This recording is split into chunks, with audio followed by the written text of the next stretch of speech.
Speaking to broadcaster Hugh Edwards, the singer paid tribute to the late Queen as she reflected on the events that have been unfolding over the past few days. Appearing on the BBC special The Queen, Lulu was overcome with emotion as she touched on how fond the former monarch was of her country.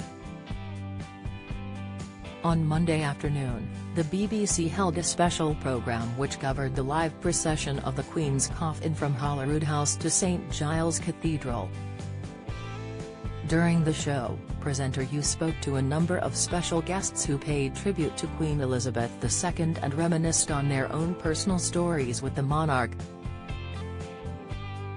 One of those was Scottish singer Lulu, who called the events that took place in her country over the last few days magical.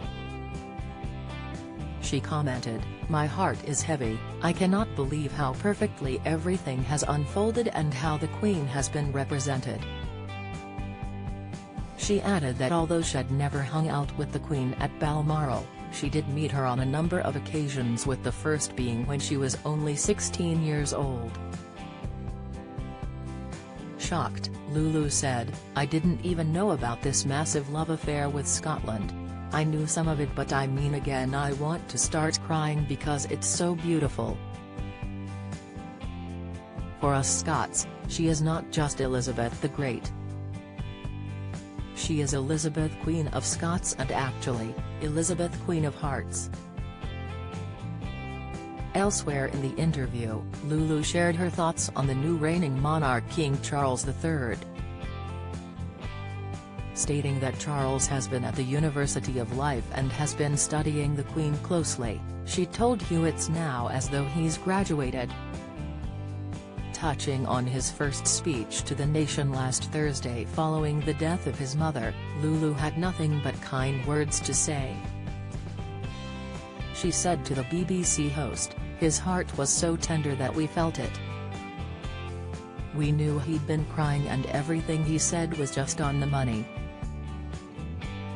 It was regal, so by the end of it I thought he's graduated." Monday saw King Charles III and other senior members of the royal family walk in the procession before taking vigil by the Queen's coffin. The new monarch, along with his siblings Princess Anne, the Duke of York and the Earl of Wessex, each stood. They were alongside four suited members of the Royal Company of Arches as they stood next to Her Majesty's coffin. On Tuesday, Her Majesty will then be moved from Scotland to London via Royal Air Force, which will be accompanied by Princess Anne. Once in the capital, the coffin will be conveyed to Buckingham Palace to rest in the ballroom.